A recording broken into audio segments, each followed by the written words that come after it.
마가복음에 예수님은 십자가에 달리신 하나님의 아들이다라고 말씀드렸습니다. 이를 위해서 마가복음은 기적보다는 고난을, 그리고 유대인들보다는 이방인들이 더욱더 예수님에 대해서 정확히 고백하고 있다라는 것을 말씀드리므로 이방인들에 대한 복음의 개방과 고난이 예수님에 대해서 더욱더 정확히 우리에게 제시해 준다는 걸 말씀드렸습니다.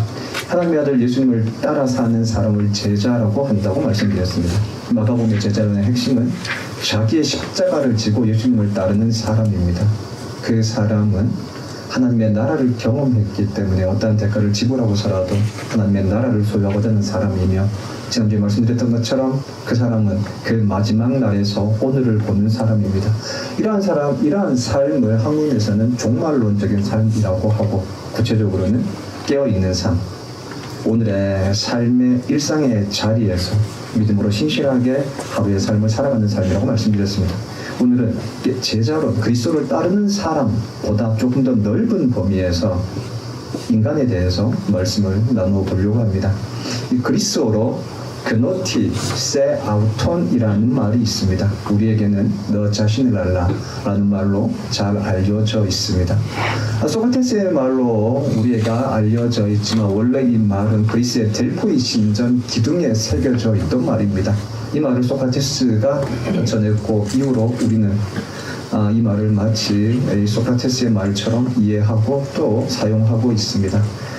드리고 싶은 얘기는 이처럼 인간 자체에 대한 질문, 인간이 누구인가에 대한 질문은요, 역사적으로는 물론이고 또 현대 일기까지 끊임없이 계속해서 제기되고 있는 질문 가운데 하나라는 것입니다. 그런데 이 인간은 스스로를 향해서 생각해 보시면 인간이 누구인가를 질문하는 존재이지만 동시에 그 인간이 누구인가를 대답해야 하는 존재입니다. 이것은 마치 내가 누구인가를 정확하게 내가 대답해야 한다라는 것과 동일한 말이지 않겠습니까? 이 점에서 인간에 대해서 인간이 어떤 존재인지를 말하는 것은 매우 어렵다라고 할 수 있습니다. 그럼에도 불구하고 현대 다양한 학문에서는 인간이 무엇인지에 대해서 나름대로의 정의를 만들어내고 있습니다. 예를 들면 철학은요, 인간을 이성적 존재라고 정의합니다.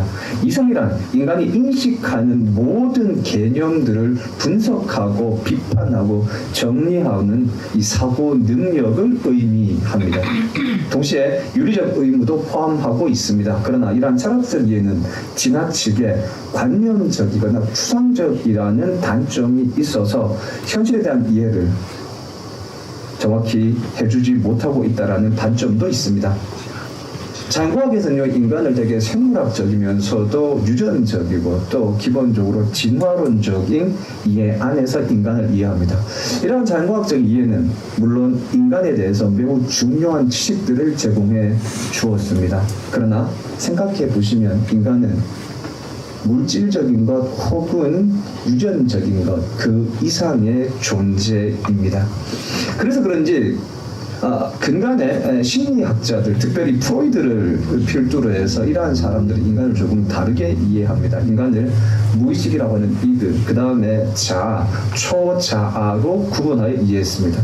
이들라고 하는 것은 무의식이고, 이 무의식은 에고라는 자아를 통해서 억제 가능한데, 이 에고가 무의식을 통제할 수 있도록 하는 비판자적인 기능을 슈퍼에고가 한다라고 하는 것입니다. 되게 어려운 말 같지만 프로이드의 인간 이론은요, 인간의 정신세계, 특별히 무의식에 대해서 인간을 이해하는 데 매우 유용한, 그리고 폭을 넓혔다라고 할 수 있지만 지나치게 인간의 무의식을 강조했기 때문에 인간의 도덕성이나 현실의 삶을 외면했다라고 하는 약점도 있습니다. 현대의 다양한 이러한 학문들은 인간에 대한 이해를 높였다 혹은 다양화했다라는 점에서는요, 충분히 공감할 수 있지만 전체적인 면에서 인간을 이해했다라고 보기에는 어렵다라고 할 수 있습니다. 그래서 인간이 어떠한 존재인가에 대한 대답은요, 하나님이 어떠한 존재인가에 대한 대답과 연결되어진다고도 할 수 있을 것입니다. 20세기 가장 위대한 신학자 가운데 한 사람이라고 일컬어졌던 칼 바르트는 신학은 인간학이다 라고 정의했습니다. 신학, 영어로 theology가 테오스, 신에 대한 로고스, 학문이라면 그 하나님은 반드시 인간과의 관계에서 자신을 나타내신 분이기 때문에 그렇습니다. 물론 우리가 알고 있는 것처럼요, 하나님은 스스로 계신 분입니다. 그러나 하나님이 스스로 계시는 분이시기만 하다면 그분에 대해서 우리는 알 필요가 없을 것입니다. 하나님은 스스로 계시지만 동시에 그분은 자신의 의지로서 인간이라는 존재를 만드신 분입니다. 따라서 인간에 대한 이해는 하나님에 대한 이해에서 출발하거나 이해할 수밖에 없다라고 할 수 있지 않겠습니까? 하나님께서 인간을 만드실 때에 흙이라는 재료를 빚으시는 노동을 통해서 인간을 만드시고 그 코에 생기, 하나님의 기운을 불어넣으심으로 살아있는 존재인 인간을 만드시고 그 인간을 향해서 하나님의 형상이라고 칭하셨습니다. 고대 사회에서 형상이라고 하는 의미는요, 반영, 아들 혹은 대표권을 의미합니다. 인간이 하나님의 형상이라고 했을 때의 그 의미는 하나님이 어떠한 분인지를 나타내 보여주는 하나님에 대한 반영인 동시에 하나님의 아들의 지위를 가진 모든 피조물들 가운데 특별한 특권과 의무를 부여받은 존재다라고 하는 것입니다. 인간 하나님을 부여받은 특권이라고 하는 것은요, 하나님만이 하실 수 있는 기능을 부여받았다라고 하는 것입니다. 하나님만이 하실 수 있는 기능은요, 모든 존재하는 것들의 이름, 그 존재를 규정하시는 것이었습니다. 하나님이 어둠과 빛을 나누시고 빛을 낮이라 칭하시고 어둠을 밤이라 칭하지 않으셨습니까? 그러니까 하나님은 모든 존재하는 것들의 존재 이유와 이름을 만드실 수 있는 분입니다. 그런데 그 하나님께서 아담을 향하여 동산에 있는 모든 존재하는 것들의 이름을 지을 수 있게 하여 주셨습니다. 성경은 이것을 아담이 각 생물의 이름을 부르니 이것이 그들의 이름이 되었다라고 전해줍니다. 존재하는 것들을 규정할 수 있는 것, 원래 이것이 하나님만의 고유한 권한이었지만 하나님께서는 그것을 아담에게 주셨다라고 하는 것입니다. 여러분, 이것은 다른 어떤 피조물도 가지지 못한 오직 인간만이 가진 특권이었습니다. 동시에 하나님은 인간에게 특별한 의무도 부여하셨습니다. 오직 인간에게만 에덴 동산에 있는 생명나무와 선악을 알게 하는 나무를 지키게 하시고 생명나무의 열매는 먹고 선악을 알게 하는 나무의 열매는 먹으면 반드시 죽으리라고 말씀하셨다고 하는 것입니다. 그러니까 여러분, 생명나무의 나무는 먹음으로 말미암아 생명을 유지하고 동시에 선악을 알게 하는 나무의 열매는 먹지 않음으로 말미암아 생명을 유지하게 하신 것입니다. 여러분, 이처럼 에덴 동산의 아담이라 할지라도 심지어 타락 이전의 아담이라 할지라도요, 하나님과의 관계에서만 하나님의 형상으로서의 특별한 지위를 유지할 수 있는 존재로 창조되었습니다. 하나님의 형상으로서 인간에게 주어진 이러한 특별한 권한과 의무는요, 인간의 독특성을 설명해 줍니다. 인간은 하나님께서 주신 이 특권이 하나님께서 주신 의무에 되게 종속된다고 하는 것입니다. 이 바꾸어 말하면 인간의 이러한 지위와 권한과 특권은 의무를 지킬 때에만, 바꾸어 말하면 생명나무의 열매를 먹고 또 선악을 알게 하는 나무의 열매를 먹지 않음으로 말미암아 이 말씀을 지키는 것에 의해서 인간의 특권과 지위가 유지되어진다라고 하는 것입니다. 아담은 하나님의 형상으로서 생육하며 번성할 수 있는 축복의 대상이었지만 동시에 하나님의 말씀을 지켜야 그 축복을 유지할 수 있는 존재라고 하는 것입니다. 이런 인간의 특성을요, 연약함이라고 할 수 있을 것입니다. 비록 인간이 하나님의 형상으로서 신의 아들의 지위를 부여받았지만 동시에 그 인간은요, 여전히 연약한 존재라고 하는 것입니다. 연약한 존재로서 인간은요, 아담이라는 그 이름에서 잘 나타납니다. 하나님이 인간을 만드시고 그 이름을 아담이라고 하셨습니다. 유대인들에게 있어서 동시에 성경에서 이름은 그 사람의 정체와 존재를 의미합니다. 아담이란 히브리어로 흙 또는 불다라는 뜻을 가진 단어인 아다마에서 파생되어졌습니다. 인간의 기원은 흙이고 인간은 하나님과의 관계에서만 하나님의 형상으로서 지위를 유지할 수 있다는 것입니다. 반대로 말하면 하나님을 떠난 인간은요, 단지 흙에 지나지 않는 존재라고 하는 것입니다. 하나님은 바로 이것을 기억하고 살도록 하기 위해서 인간을 흙으로 만드신 후에 하나님의 형상이라 부르시고 에덴 동산 한가운데 생명나무와 선악을 알게 하는 나무를 두시고 그것을 매일매일 기억하며 살아가도록 하셨습니다. 여러분, 이처럼 인간은 하나님의 형상과 연약함을 가진 양면적 존재입니다. 연약함을 의미한 히브리어가 하덱이라는 단어입니다. 일시적인 부족한이라는 의미를 가지고 있습니다. 인간은 일시적인 생명을 가진 유한한 존재입니다. 때문에 영원한 하나님이 필요합니다. 동시에 인간은 부족한 부분이 있습니다. 때문에 완전한 하나님이 필요합니다. 결국 하나님께서 우리를 하나님의 형상으로 지으셨지만 동시에 연약함을 주신 이유는 이 연약함으로 인해서 하나님과 우리가 끊을 수 없는 관계를 계속해서 유지하며 살아가도록 하기 위해서입니다. 여러분, 그렇게 본다면 인간은요, 이러한 연약함을 가지고 어떻게 살아가냐에 따라서 삶의 성패가 좌우되어진다고 할 수 있을 것입니다. 오늘은 종료주일입니다. 이 종료주일이란 예수님께서 십자가를 지시기 위해서 아무도 타지 않은 나귀를 타고 예루살렘을 입성하실 때 많은 사람들이 자신들의 옷을 펴고 종려나무 가지를 흔들면서 찬송하리로다. 호산나 주의 이름으로 오시는 이여 라고 노래를 불렀기 때문에 붙여진 명칭입니다. 종려나무의 또 다른 이름은요, 대추야자나무입니다. 삼옥에서도 키가 10m 이상으로 곱게 자라는 나무입니다. 때문에 별명이요, 의인의 나무, 의인의 나무라 불리어지기도 합니다. 그리고 이 종려나무는 부채살처럼 뻗어진 그러한 가지를 가지고 있습니다. 그래서 구약시대에는요, 왕이나 장군이 전쟁에서 승리한 다음에 예루살렘으로 입성할 때 사람들이 이 종려나무 가지를 흔들면서 노래를 불렀습니다.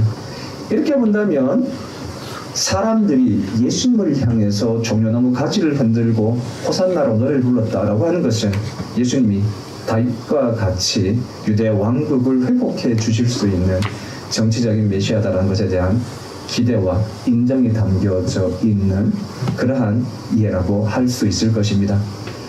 많은 사람들은요, 예루살렘을 입성하시는 예수님을 향해서 호산나라고 노래를 부르면서 환호했습니다. 그러나 예수님은 그러한 사람들의 기대와 다른 메시아였습니다. 예수님은 사람들의 겉옷이 올라가 있는 안장에 놓여 있는 아무도 타보지 않은 나귀를 타셨습니다. 삼국지를 보시면요, 명장에게는 언제나 명마, 좋은 말이 있습니다. 유비에게는 정로라는 말이 있었습니다. 여포에게는 후에 물론 관우의 말이 되었습니다만은 적토마라는 명마가 있었습니다. 동양뿐 아니고 서양에도 역시요, 백마를 탄 왕자라는 기대가 있지 않습니까? 동상형을 막론하고 훌륭한 사람은 훌륭한 장비, 말을 타고 온다라는 기대가 있었습니다. 바꿔 말하면 어떠한 말을 타냐가 어떠한 사람인가를 나타낸다고 할 수 있을 것입니다. 마치 오늘날 어떠한 차를 타느냐가 어떠한 신분인가를 나타내는 것처럼 말이죠. 유대인들 역시 메시아는 훌륭한 말을 타고 오실 것이라는 기대를 안고 있었습니다. 그러나 예수님은 달랐습니다. 말이 아니라 나귀, 그것도 아주 어린 나귀를 안장이 아니라 사람들의 겉옷을 걸치고 예루살렘으로 입성하신 것입니다. 사람들은 로마와의 싸움에서 승리하고 강력한 유대 왕국을 세워줄 메시아를 기대하며 메시아를, 호산나를 외쳤는데 예수님은 전쟁에서 사용할 수 없는 어린 나귀를 타고 고난당하는 연약한 메시아로 예루살렘을 들어오셨던 것입니다. 예수님 당시의 사람들, 평민들을 히브리어로 암하아레츠, 땅의 백성들 혹은 땅의 사람들이라고 불렀습니다. 그들이 이렇게 부른 이유는 당시에 많은 사람들이 땅을 기반으로 해서 농사를 지으며 살았기 때문입니다. 당시의 농민들은요, 세금으로 소득의 60% 내외를 로마에 지불해야만 했습니다. 농사를 지을수록 그들의 삶은 가난해졌습니다. 때문에 스스로 소작농이 되어진 농부들이 아주 많았습니다. 이런 상황에서 사람들은 자신들을 해방시켜 줄 수 있는 그러한 메시아를 기다렸습니다. 그리고 그 메시아가 예수님이라고 확신했기 때문에 호산나라는 노래를 부른 것입니다. 그러나 예루살렘에 입성하신 예수님은 자신들의 기대와는 달랐습니다. 성전에서의 제사를 거부하고 성전을 깨끗하게 하신 후에 제사장들과는 갈등을 일으켰습니다. 예수님의 등장에 위협을 느꼈던 대제사장들은 이러한 사람들의 마음을 이용하여 그들을 선동해서 성전을 거부하는 사람은 메시아가 아니라며 예수님을 십자가로 내몰았습니다. 대제사장은 정치적인 최고 의사결정 기구인 산헤드린 공의회의 의장입니다. 대제사장과 지도자들은요, 당시의 사람들의 삶에 커다란 영향력을 행사할 수밖에 없습니다. 때문에 사람들은 그들의 말을 들을 수밖에 없었습니다. 무리들은 연약했고 그들의 연약함으로 인해서 자신들이 조금 더 편안해지기 위해서 예수님을 향해 호산나를 외쳤다가 이내 그 예수님을 향해서 십자가에 못 박으라라고 소리치게 되어진 것입니다. 여러분, 이처럼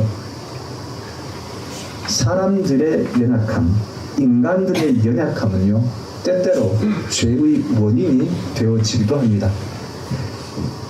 우리들의 연약함으로 인해서 자신들의 유익만을 추구함으로 말미암아 실패한 존재를 상징한다면 예수님의 제자들은요, 성공과 실패를 반복하는 존재들이라고 할 수 있을 것입니다.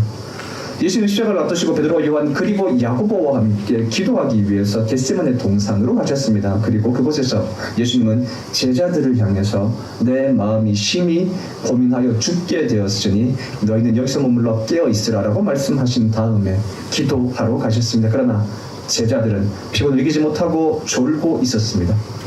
다시 예수님은 이들을 향해서 시험에 들지 않게 깨어있어 기도하라. 마음에는 원이지만 육신이 약하다라고 말씀하셨습니다. 육신을 의미한 히브리어가 사르스라는 단어입니다. 육체적으로나 도덕적으로 연약함을 가진 인간의 몸을 의미합니다.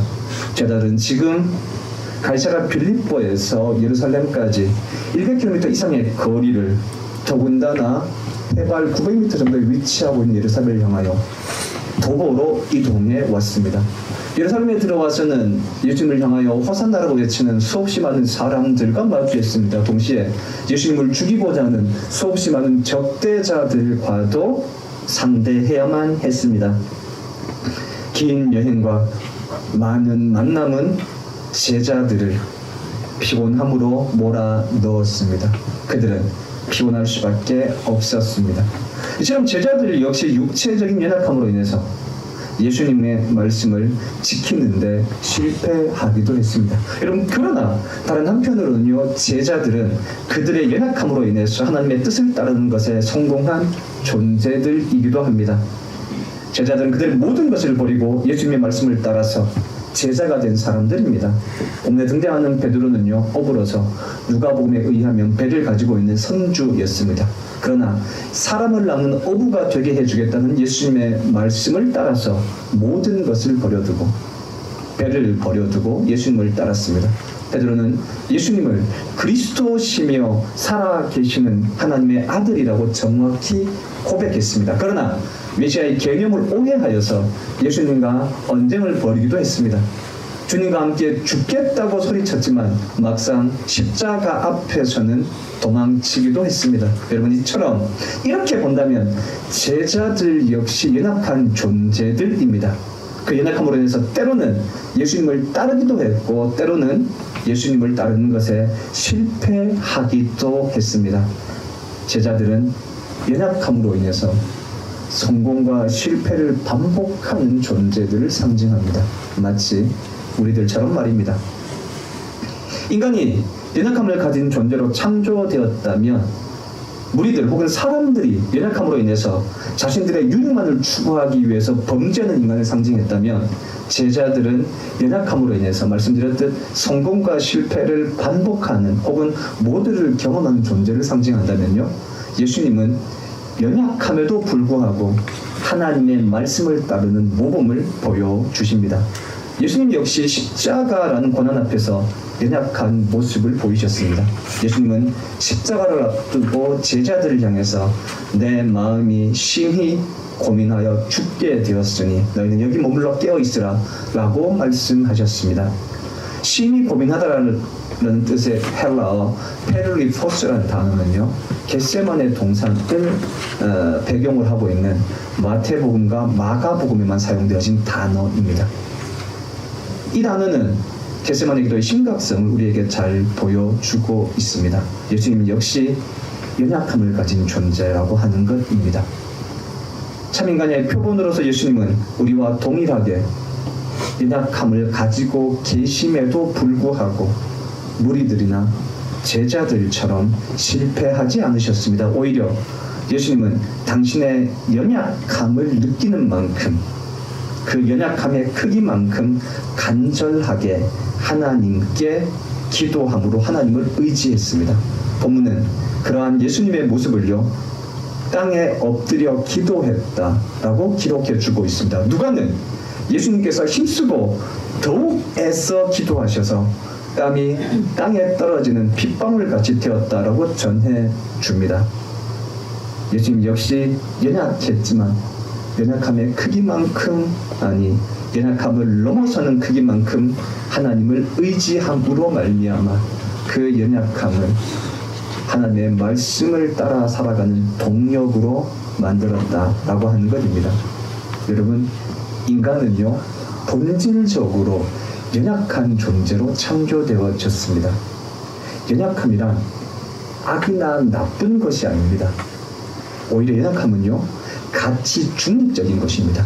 이 연약함으로 인해서 인간은 하나님을 의지하거나 신뢰할 수도 있고, 혹은 연약함으로 인해 하나님을 거부할 수 있다고 하는 것입니다. 예수님께서 연약함으로 하나님을 더욱더 신뢰하는 모습을 보여주셨다면 무리들은 그 반대의 모습을 보여주지 않습니까? 제자들은 우리와 동일하게 성공과 실패를 반복하는 모습을 보여주고 있다는 것입니다. 여러분, 오늘은 종료 주일입니다. 동시에 성찬식을 나누는 주일입니다. 성찬이란 예수님께서 십자가를 지시기 전에 최후의 만찬 자리에서 떡을 나누시면서 그 떡이 당신의 몸이다 라고 말씀하시고, 포도주를 나누시며 그 포도주가 당신의 피라고 말씀하시면서 우리에게 주신 바로 그 예식에 참여하는 예식입니다. 성찬에서 나누어지는 떡과 포도주는요, 우리를 대신하여 십자가에서 고통받으신 예수님의 몸과 피, 바로 이것을 상징합니다. 우리는 포도주와 떡을 먹음으로 예수님의 죽음이 많은 사람을 위한 대속적 죽음임을 기억합니다. 동시에 이 예식에 참여함으로 예수님께서 십자가를 통해서 우리에게 허락하신 생명을 유지하며 또 예수님을 따라가는 삶으로 초대받게 되어집니다. 말씀드렸듯 인간은 본질적으로 연약한 존재입니다. 인간은 연약함을 가진 존재로 창조되었습니다. 연약함을 느낄 때만 인간은 완전한 하나님을 찾을 필요성을 절감하기 때문입니다. 오늘 다시 한번 이 말씀을 기억하면서 예수님께서 그 연약함을 통해서 당신을 십자가 앞으로 나아감으로 말미암아 완벽하게 다른 삶, 이타적인 삶을 보여주셨습니다. 사람들의 삶, 우리들의 삶이 연약함으로 말미암아 이기적인 삶을 살았다면,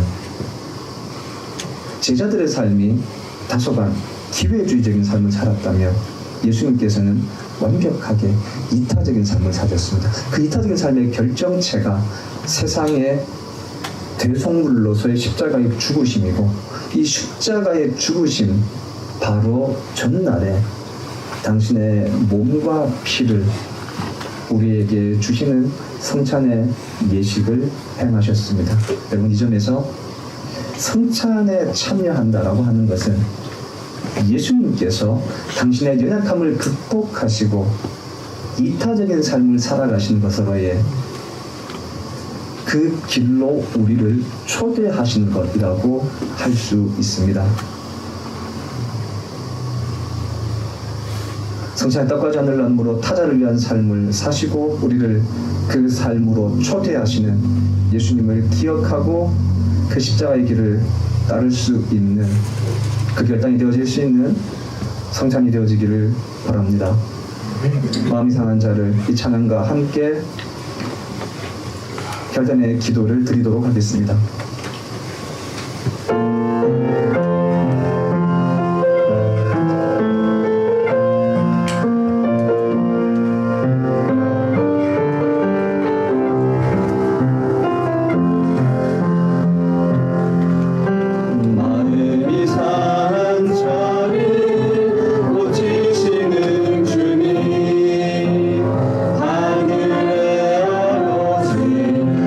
주가 나서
있으니 이젠 채우시어서 우리의 연약함이 하나님을 의지함의 도구가 되게 하여 주시옵소서. 예수님의 이름으로 기도합니다. 아멘. 이제 성찬식을 시작하도록 하겠습니다. 마가복음 14장 22절에 예수님께서 잡히시던 날 밤에 이렇게 말씀하셨습니다. 예수께서 떡을 가져 축사하시고 떼어 제자들에게 주시며 이르시되 받으라 이것은 내 몸이니라 하시고 또 잔을 가지사 감사하기도 하시고 그들에게 이르시되 그들에게 주시니 다 마시매 이르시되 이것은 많은 사람을 위하여 흘리는 나의 피 곧 언약의 피니라. 아멘. 우리가 나누는 이 성찬은 예수님의 살과 피를 우리가 먹고 마심으로 예수님의 생명을 먹는 것인 동시에 이웃을 위한 삶으로 부르시는 예수님의 말씀에 결단하며 참여하는 것입니다. 이 떡과 포도주를 나누심으로 말미암아 생명의 풍성함이 우리를 넘어서서 우리의 가족과 이웃에게도 나눌 수 있는 그 생명력이 있기를 바랍니다. 기도하겠습니다. 하나님의 거룩하신 영이 우리와 함께하여 주시어서 이 떡과 이 잔 가운데 함께하여 주시어서 그리스도의 살과 피를 먹고 마시는 거룩한 예식 되게 하시며 그리스도의 풍성한 생명력 우리에게 넘치게 하시고 이웃을 위하여 살아가셨던 그리스도의 삶이 우리의 삶의 순간순간마다 나타나게 하여 주시옵소서. 예수님의 이름으로 기도합니다. 아멘. 두 분 분변분야위원 나오시겠습니다.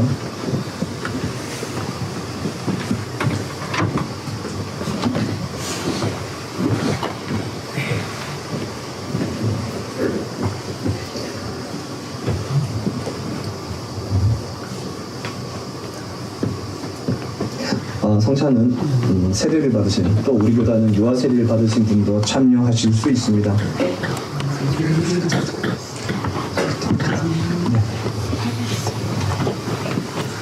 그래서 유아 세례를 포함하여 세례를 받으신 분들께서 참여해 주시기 바랍니다.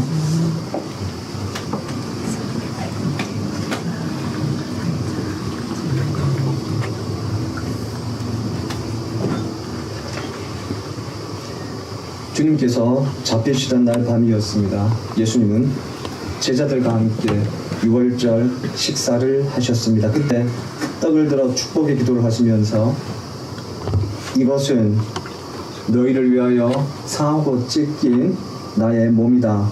받아 먹으라 라고 말씀하셨습니다. 이제 주님의 명령대로 상하고 찢긴 주님의 몸을 함께 먹는 예식에 참여하도록 하겠습니다.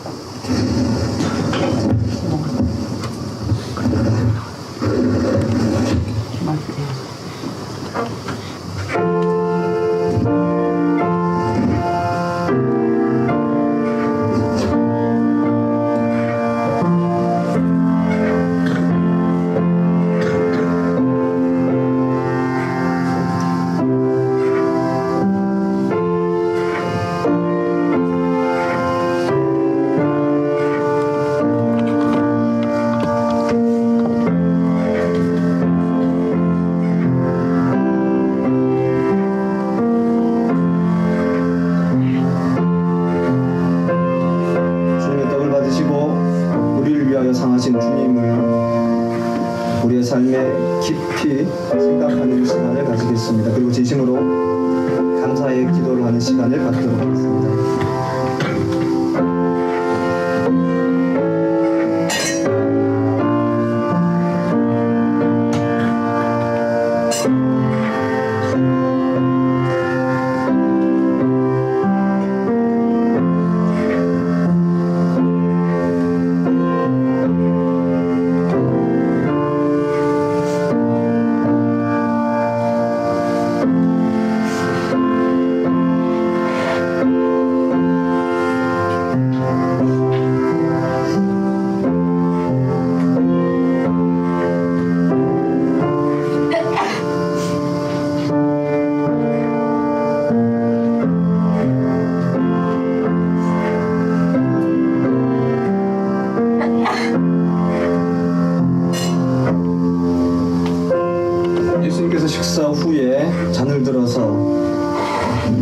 이것은 너희를 위하여 흘리는 내 피 곧 너희와 나 사이에 맺어진 새 언약의 피다. 받아 마시라라고 말씀하셨습니다.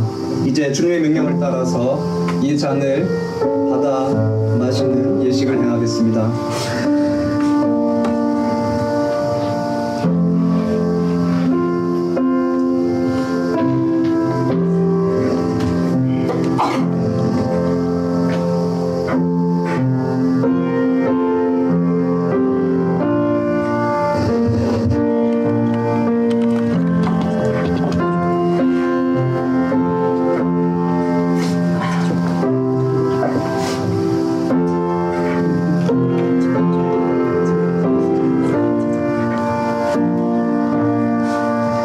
이제 주님의 잔을 받으시고 우리를 위하여 한 방울도 남김없이 피 흘려 주신 주님의 은혜를 깊이 생각합시다. 그리고 진심으로 감사하는 마음으로 이 잔을 받읍시다. 우리의 마음에 그 사랑 채우는 시간, 감사의 기도를 드리는 시간을 가지겠습니다.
세례를 받으시고 떡과 잔을 못 받으신 분이 계시면 손들어 펴주시기 바랍니다. 기도하도록 하겠습니다. 사랑하는 하나님, 자비하신 은총으로 이 성찬을 받게 하시고 사죄와 구원의 은혜를 새롭게 하심을 감사드립니다. 우리가 주님의 살과 피를 마심으로 예수님께서 십자가를 통해서 주시는 구원의 감격을 누리게 하시고 예수님께서 이웃을 위한 삶을 사셨던 것처럼 우리로 하여금 타자를 위한 삶을 살게 하시고 이 땅에서 하나님의 나라를 소망하며 살아가게 하여 주시옵소서. 예수님의 이름으로 기도합니다. 아멘. 최후의 만찬을 마치시고 예수님께서도 찬송하시면서 가셨습니다. 우리도 감사의 찬송을 드리겠습니다.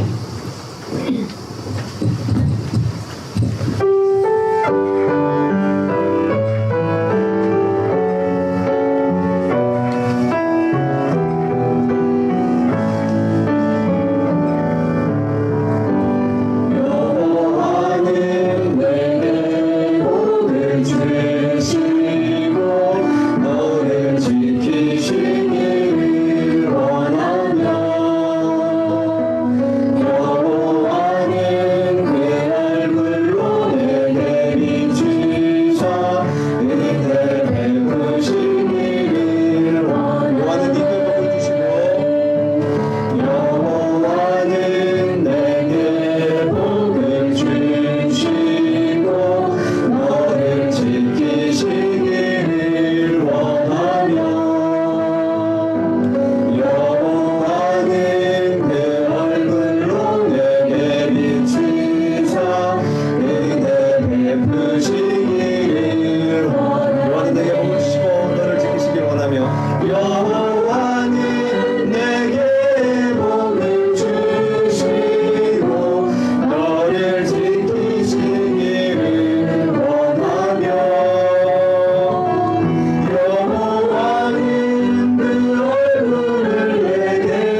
지금은 우리의 연약함을 책망하지 않으시는 예수님의 은혜와 연약함을 은혜의 통로로 만드신 하나님의 사랑과 연약함의 크기만큼 하나님을 신뢰하게 하시는 성령님의 능력이 우리 교회 성도들 모두에게 지금부터 영원까지 함께하여 주시기를 간절히 축원합니다.